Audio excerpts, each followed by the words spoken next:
సుమన్ టీవీలో మీ business promotions కోసం ఈ కింది నెంబర్ను సంప్రదించగలరు.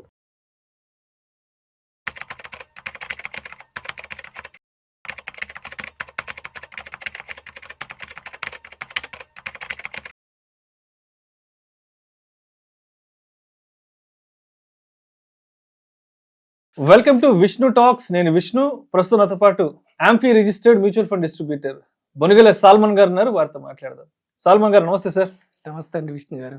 సాల్మన్ గారు, మార్కెట్లో సిచ్యువేషన్ చూసారు ఎలా ఉన్నాయో? ఒక సంవత్సర కాలం వెనక్కి వెళ్ళిపోయినాయి మార్కెట్లు.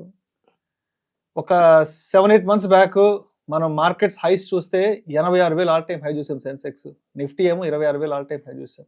బట్ ఇప్పుడు సిచ్యువేషను మార్కెట్లు 75,000కి వచ్చేసినాయి. అంటే ఒక సంవత్సర కాలం వెనక్కి వెళ్ళిపోయినాయి. అసలు రిటైల్ ఇన్వెస్టర్స్ వాళ్ళ సిచ్యువేషన్ అంటే అర్థం కావట్లేదు. ఎందుకు అనవసరంగా మార్కెట్లోకి వచ్చామా ఏంటి? పోర్ట్ఫోలియోలు మొత్తం గల్లంత అయిపోయింది. ఒక 50% ఆల్మోస్ట్. ప్రతిరోజు మార్కెట్లో బ్లడ్ బాత్ జరుగుతూనే ఉంది.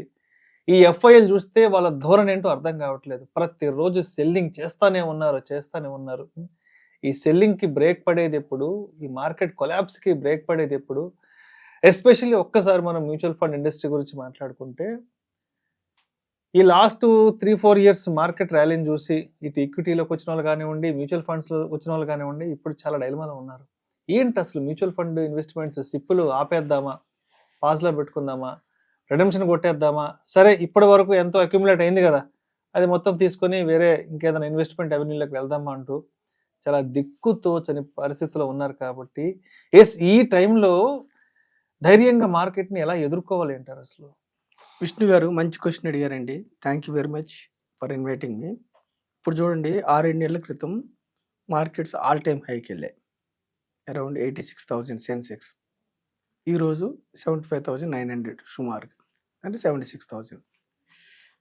ఒక 15%, 10%. మిడ్ క్యాప్ స్మాల్లో 20% కూడా కరెక్షన్ వచ్చింది. అయితే అందరూ ఆర్డినరీ ఇన్వెస్టర్స్కి ఉన్న డౌట్ ఏంటంటే, సిప్పులు కంటిన్యూ చేయాలా, స్టాప్ చేయాలా? మనం ఏం చెప్తున్నామంటే, స్టే కమిటెడ్ టు సిప్స్. సిప్పులు కంటిన్యూ చేయమని చెప్తున్నాం. ఆపొద్దు అంటారు. ఆపొద్దు. మనం ఇంతకు ముందు వరకు ఏమనుకున్నాం, డబ్బే డబ్బుని సంపాదించి పెడుతుంది అన్నాం. దానికి ఒకటి యాడ్ చేద్దాం మనం. డబ్బే డబ్బుని సంపాదిస్తుంది, దానితో పాటు సమయం కూడా డబ్బుని సంపాదిస్తుంది. ఎలా, ఏమిటి? ఇప్పుడు చూడండి విష్ణు గారు, నేను మీ ద్వారా ప్రజలకి సందేశం ఏమిస్తుందంటే, నేను చెప్పే మ్యాటర్ గూగుల్లో చెక్ చేసుకోండి. ఇది గత చరిత్ర చెప్తున్నాను. భవిష్యత్తు ఇలా ఉండొచ్చు, ఉండకపోవచ్చు. కానీ మీకు మార్కెట్స్ ఎకానమీకి ఎలాగ రిలేట్ అయి ఉంటాయో అర్థం చేసుకోవడానికి చెప్తున్నాను. ఇప్పుడు చూడండి, ఎవరైతే ఇన్వెస్టర్ నెలకు 10,000, జనరల్గా మనం 10,000 అనేది యాంఫీ రూల్స్ ప్రకారం, సెబీ రూల్స్ ప్రకారం సిప్పు 10,000 ఎగ్జాంపుల్ చెప్తాం మనం. అందుకనే 10,000 చెప్తున్నాం. ఎవరైతే ఇన్వెస్టర్ నెలకు 10,000, BSE 200 అంటే బాంబే స్టాక్ ఎక్స్చేంజ్లో ఉన్న టాప్ 200 కంపెనీస్ని BSE 200 ఇండెక్స్ అంటారు. BSE 200 ఇండెక్స్ 94లో స్టార్ట్ అయింది, January 3rd. అయితే ఎవరైతే 94 నుంచి 2002 December 31st వరకు సిప్ నెలకు 10,000 చేసుకుంటూ వెళ్తున్నారు. 94 నుంచి 2002 అంటే ఎన్ని సంవత్సరాలు? సుమారుగా 9 years. నెలకు 10,000 సిప్ చేసుకుంటూ వెళ్తున్నారు. 9 yearsలో 1% రిటర్న్ కూడా మార్కెట్ ఇవ్వలేదు. 9 సంవత్సరాలకు గాను 9 సంవత్సరాలకి 1% రిటర్న్ కూడా ఇవ్వలేదు. ఎంత ఇచ్చిందో తెలుసండి విష్ణు గారు? 0.06. ఇన్ఫ్లేషన్ లేదు, ఇన్ఫ్లేషన్ బీట్ కాలేదు, FD రిటర్న్ రాలేదు, సేవింగ్స్ రిటర్న్ కూడా రాలేదు. 0.06 9 సంవత్సరాల్లో. ఇక్కడ స్ట్రైకింగ్ పాయింట్ ఏమిటంటే, మనం మీ ఎపిసోడ్ ప్రజలు చెప్పేది, 2002 వరకు ఏమి ఇవ్వలేదు రిటర్న్. BSE 200 అంటే టాప్ 200 కంపెనీస్, కొన్ని పెరుగుతాయి, కొన్ని తగ్గుతాయి, యావరేజ్ రిటర్న్ చెప్తున్నాం మనం. ఎవరైతే ఇన్వెస్టర్ ఇంకొక 4 years అంటే 2006 వరకు, 94లో స్టార్ట్ చేశారు, 2002 వరకు ఏం రిటర్న్ రాలేదు, 1% లోపు వచ్చింది. 4 years, ఇంకొక 4 years కంటిన్యూ చేస్తే, అంటే 2006 వరకు కంటిన్యూ చేస్తే, అంటే 13 సంవత్సరాల సిప్ కంటిన్యూ చేస్తే వాళ్ళకు వచ్చిన XIR రిటర్న్ ఎంత అంటే 18.5. 9 సంవత్సరాలు రిటర్న్ రాలేదు. జస్ట్ 4 ఇయర్స్ అడిషనల్గా కంటిన్యూ చేయటం వలన 18.5% ఎక్స్ఐఆర్ రిటర్న్ వచ్చింది. అంటే ఈ 9 సంవత్సరాల రిటర్న్ కూడా ఎవ్రీ ఇయర్ 18.5% సిఏజిఆర్ లాగా వచ్చింది. ఇక్కడ ప్రజలు అర్థం చేసుకోవాల్సింది, నేను అమౌంట్ రూపాయలు చెప్తున్నా. నెలకు 10,000 లెక్కన 13 సంవత్సరాలకు గాను వాళ్ళు ఇన్వెస్ట్ చేసింది 15,60,000. అది 13 సంవత్సరాల్లో 57 lakhs అయింది. సో నేనేమంటున్నానంటే, ఎప్పుడైతే డౌన్లో ఉంటుందో మీరు సిప్ కంటిన్యూ చేయాలి. డౌన్ ఉన్నప్పుడు మీకు నెంబర్ ఆఫ్ యూనిట్స్ ఎక్కువ వస్తాయి. సరే, ఇది BSE 200 ఫస్ట్ ఎగ్జాంపుల్.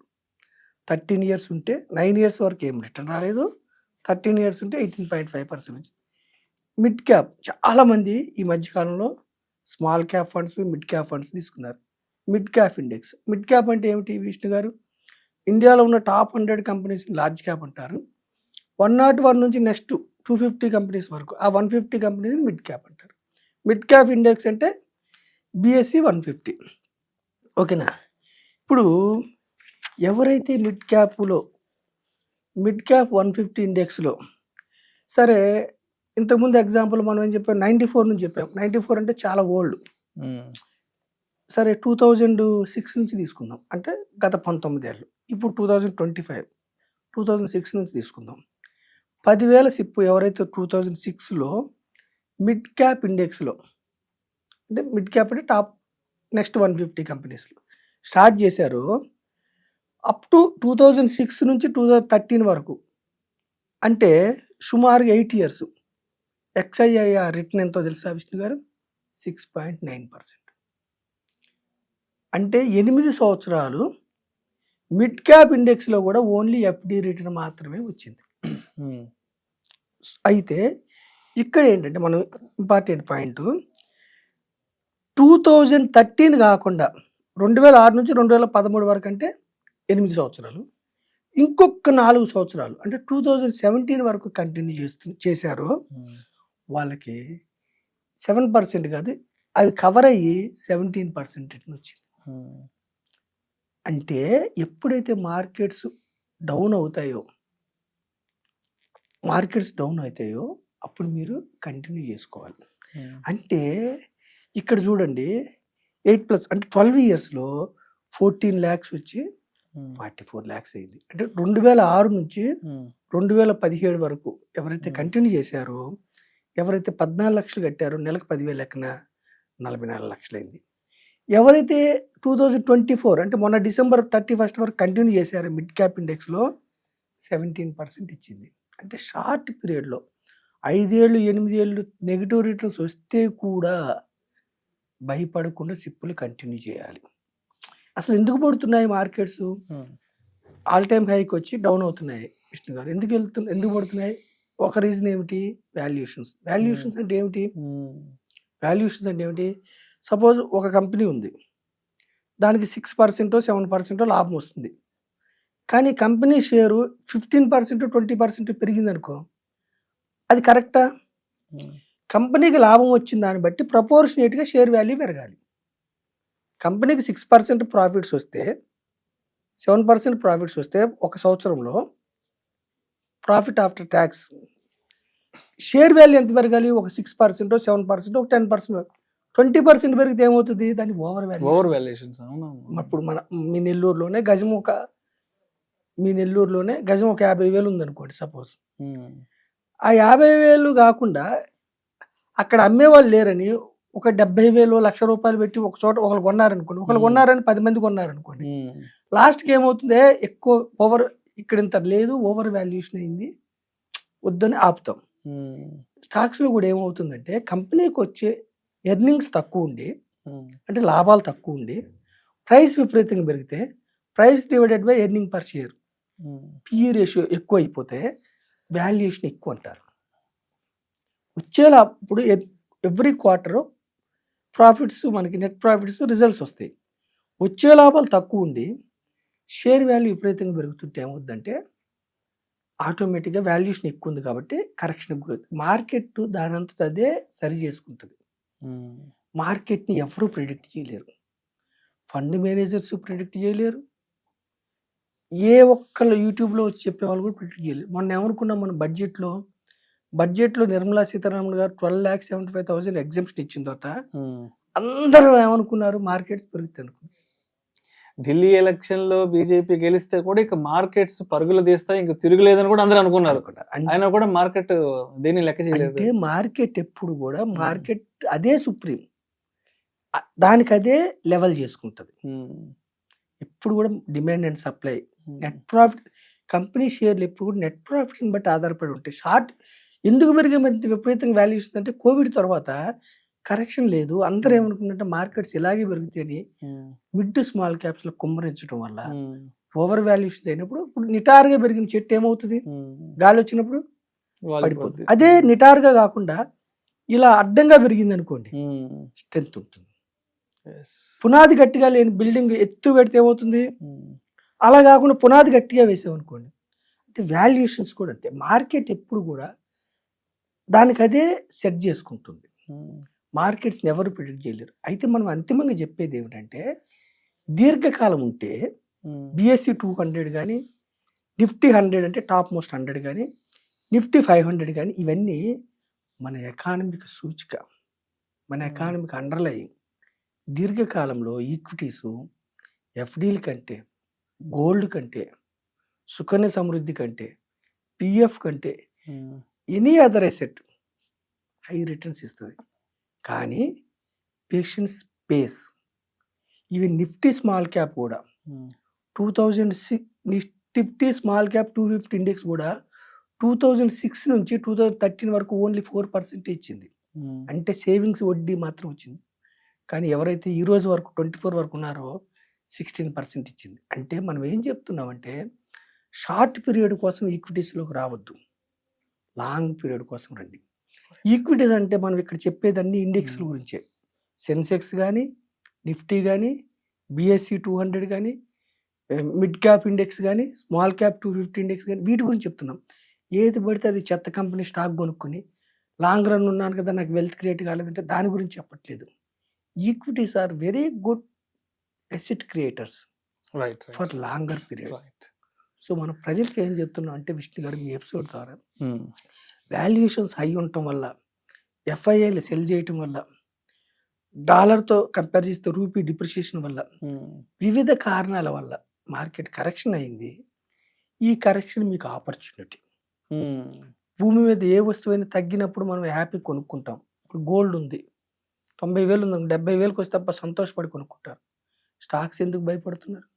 స్టాక్స్ అంటే మీరు equity mutual, diversified equity mutual funds ద్వారా, లేదంటే మంచి ఫండమెంటల్ టెక్నికల్ వాల్యూస్ ఉన్న స్టాక్స్ని కొనుక్కోండి. ఇది ఆపర్చునిటీ. ఎప్పుడు ఇలాగే ఉంటే మీకు ఆపర్చునిటీ రాదు. కొత్త వాళ్ళకి, యూత్కి, కొత్తగా మార్కెట్లోకి వచ్చే వాళ్ళకి ఇది ఆపర్చునిటీ. ఈ ఎపిసోడ్ ద్వారా నేను మీకు మీ ద్వారా ప్రజలకు ఏం చెప్తున్నట్టు విష్ణు గారు, ఇది ఆపర్చునిటీ. సెంటిమెంట్స్ షార్ట్ పీరియడ్ ఉంటాయి, లాంగ్ రన్లో ఎకానమీకి అనుగుణంగా మార్కెట్స్ ముందుకెళ్తాయి. సో ఇన్వెస్ట్ చేసుకొని మీ యొక్క గోల్స్ ఆధారంగా దీర్ఘకాలం ఈ టైంలో ఇంకొంచెం పంప్ చేసుకోండి మనీ.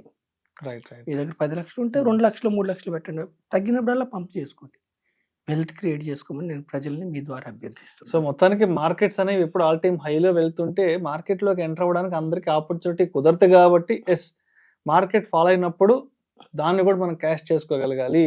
ఎస్, అలాంటప్పుడు అందరూ ఎంటర్ కావడానికి అవకాశం ఉంటుంది అంటారు. సో దీన్ని ఒక ఆపర్చునిటీగా తీసుకోవాలి, అంతేగాని మార్కెట్ పడిపోయిందని మనం ప్యానిక్ కాకుండా సో కొంత ప్రశాంతంగా మనం వెయిట్ చేయాలంటారు లాంగ్ టర్మ్ కోసం. ఇంకొక చిన్న పాయింట్ ఏమిటంటే విష్ణు గారు మీ ద్వారా, don't trade.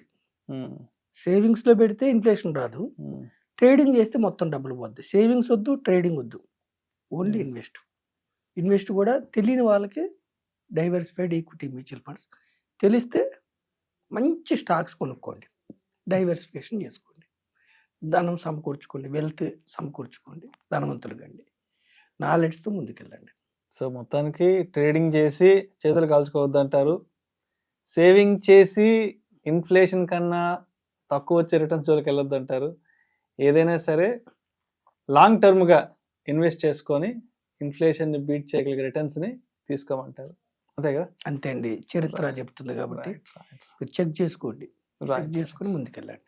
Thank you sir, thank you so much Salman గారు. థ్యాంక్ యూ అండి విష్ణు గారు.